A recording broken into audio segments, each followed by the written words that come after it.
Hello students, let's see 3.16 potentiometer. Okay, so it is one another measuring device like a meter bridge and Wheatstone bridge. Okay, so let's see requirement of potentiometer first. Okay, तो potentiometer की जरूरत क्यों पड़ती है, ठीक है। आगे हमने एक थियरी में देखा था सेल्स ईएमएफ और इंटरनल रेजिस्टेंस, जो हमारी थियरी थी उसमें हमने देखा था कि टर्मिनल वोल्टेज ऑफ बैटरी क्या होता है, V is equal to e minus i r होता है। वहां पे E क्या होता है, ईएमएफ ऑफ बैटरी, और R क्या है, internal resistance of the battery, and I is the current flowing through the battery. Okay, तो अब यहाँ पे देखो, यहाँ पे ये बैटरी के अक्रॉस हमने एक वोल्ट मीटर कनेक्ट किया हुआ है, ठीक है, जो लेबोरेटरी में यूज होता है, ठीक है।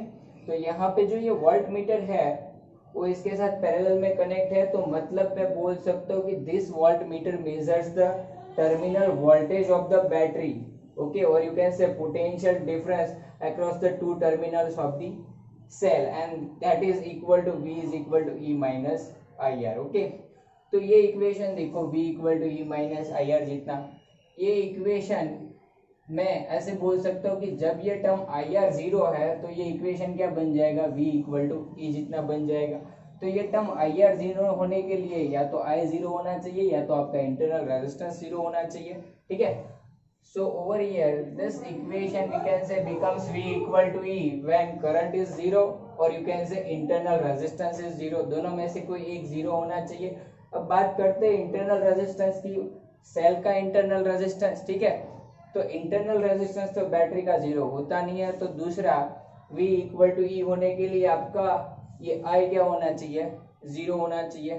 तो चलो देखते हैं करंट जीरो होता है या नहीं होता है, ठीक है। तो यहाँ पे ये जो वोल्ट मीटर है उसका जनरली रेजिस्टेंस कितना होता है, 5000 ओम टू 6000 ओम जितना होता है, ठीक है। तो इतना ओम आपका रेजिस्टेंस है 5000 टू 6000, तो उसकी वजह से यहाँ पे ये सर्किट में करंट तो फ्लो होगा।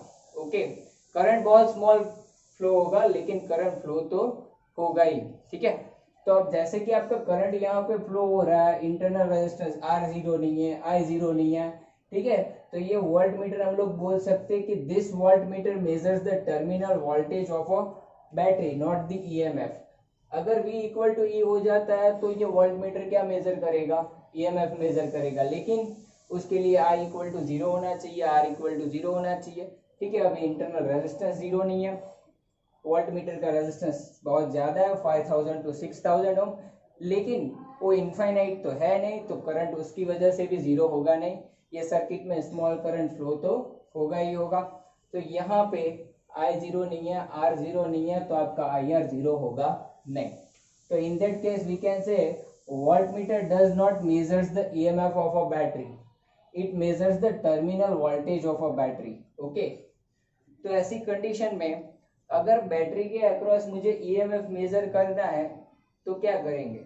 सो a device which is used to measure the EMF of a battery is known as a potentiometer. ऐसे डिवाइस को क्या बोलते हैं, पोटेंशियोमीटर बोलते हैं, ठीक है। So potentiometer is a device in which one can obtain continuously varying potential difference between any two points। Okay, so to understand this statement let's see principle of potentiometer। Okay,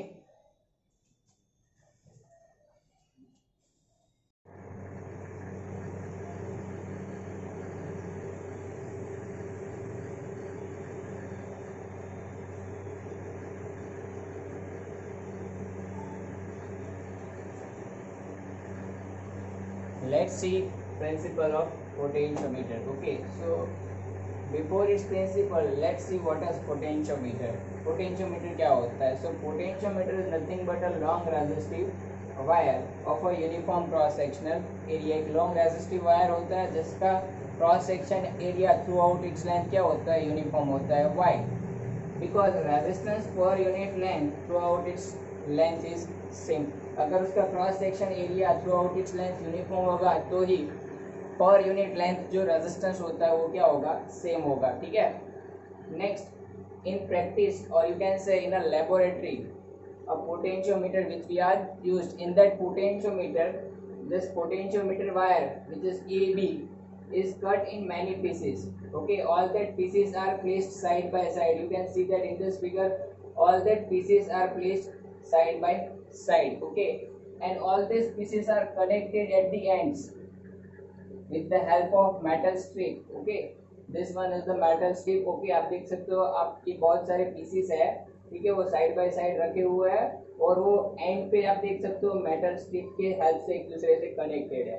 तो from A to B total जो है वो आपका क्या है, potentiometer है. ठीक है, सपोज ये पोटेंशियोमीटर में आई जितना करंट क्या हो रहा है, फ्लो हो रहा है. ठीक है, when this potentiometer wire EB is connected across the battery of EMF E. Okay, and to vary this current I, here the resistance R, or you can say variable resistance R, और आप इसकी जगह पे rheostat भी use कर सकते हो. So this variable resistor R is connected to vary this current. Here this small r is the internal resistance of this cell. Okay, now let total length of the potentiometer wire is AB is equal to capital L. Okay, so current I flowing through this potentiometer कितना होगा, मुझे total current I जो है ये find out करना है. ठीक है, तो according to Ohm's law I कितना होगा, E अपन यहाँ पे देख सकते हो ये इंटरनल रेजिस्टेंस R है प्लस ये रेजिस्टेंस जो कि आप रियोस्टेट भी ले सकते हो या वेरिएबल रेजिस्टर है वो हो गया कैपिटल आर, प्लस ये पूरा wire from A to B आप देख सकते हो ए टू बी, इसका खुद का भी रेजिस्टेंस होगा. तो वो रेजिस्टेंस कितना होगा वो फाइंड आउट करना पड़ेगा. ये वायर ए बी है, उसकी लेंथ कितनी है, एल जितनी है. ठीक है, तो अगर हम लोग यहाँ पे एज्यूम कर लेते हैं कि R C M is resistance per unit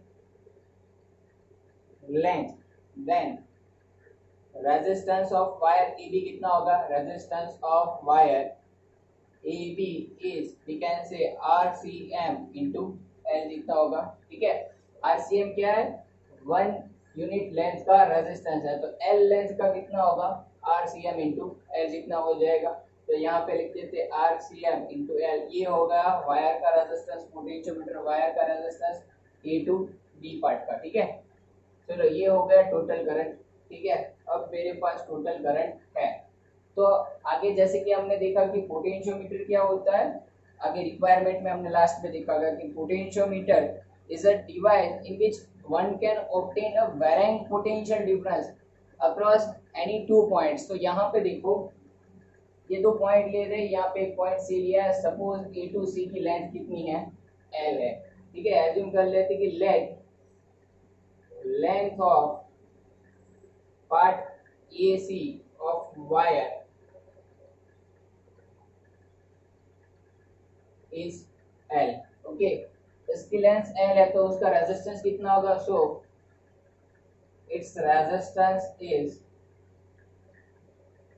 we can say RCM into L जितना होगा, क्योंकि 1 यूनिट लेंथ का रेजिस्टेंस स्मॉल है तो RCM into L रेजिस्टेंस होगा ये AC पार्ट का. ठीक है, चलो ये रेजिस्टेंस मिल गया, तो इसके अक्रॉस पोटेंशियल डिफरेंस कितना होगा वो फाइंड आउट कर लेते हैं. एसी के अक्रॉस पोटेंशियल डिफरेंस कितना होगा वो, so potential difference across AC is okay across length L, so let it be VL. तो VL कितना होगा, यहाँ से जो करंट फ्लो हो रहा है वो और इसका resistance according to Ohm's law, तो VL is equal to I और O पार्ट का रेजिस्टेंस R, कौन से पार्ट का, AC पार्ट का.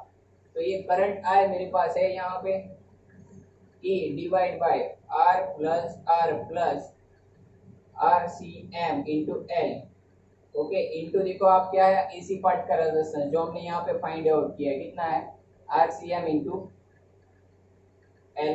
ठीक है, तो यहाँ पे ये इक्वेशन ध्यान से देखो, इसको थोड़ा सिंप्लीफाई करके ऐसे लिख सकते हैं कि E into RCM divide by R plus RCM into L all multiplied by L, that is VL. So यहाँ पे मैं बोल सकता हूँ कि this VL is proportional to L. Potential difference across this point AC, A and C is directly proportional to what, length of that part. Okay, तो जैसे कि आप लेंथ वेरी करते हो, ठीक है, ये लेंथ वेरी करते हो तो साथ में पोटेंशियल डिफरेंस भी क्या होगा, वेरी होगा. सो हम लोग यहाँ पे बोल सकते हैं क्या, कि potentiometer is a device in which one can obtain varying potential difference across any of its two point. Okay, तो यहाँ पे अगर प्रोपोर्शनलिटी रिमूव करते हैं तो वी एल क्या होगा, लेट इट की proportionality constant is phi L, so phi हो गया मेरा वी एल इंटू एल, ठीक है। तो ये क्या हो गया, potential difference per unit length, तो potential difference per unit length is known as a potential gradient, इसको क्या बोलते हैं, potential gradient. So phi is a potential gradient, और अगर उसका यूनिट निकाले तो आप देख सकते हो ये पोटेंशियल डिफरेंस है, उसका यूनिट होता है वोल्ट, डिनोमीटर पे आपके पास लेंथ है, उसका यूनिट है मीटर, तो उसको लिख सकते हैं वोल्ट पर मीटर और वोल्ट मीटर इनवर्स, ये हो गया उसका यूनिट वोल्ट मीटर इनवर्स। तो यहाँ से ये एक आपका इम्पोर्टेंट रिजल्ट है, ठीक है, तो आपको याद रखना है।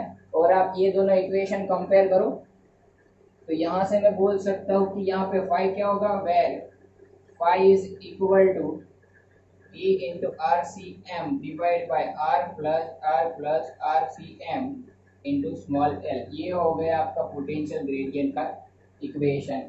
And potential gradient is defined as potential difference per unit length, okay, denoted by phi over here.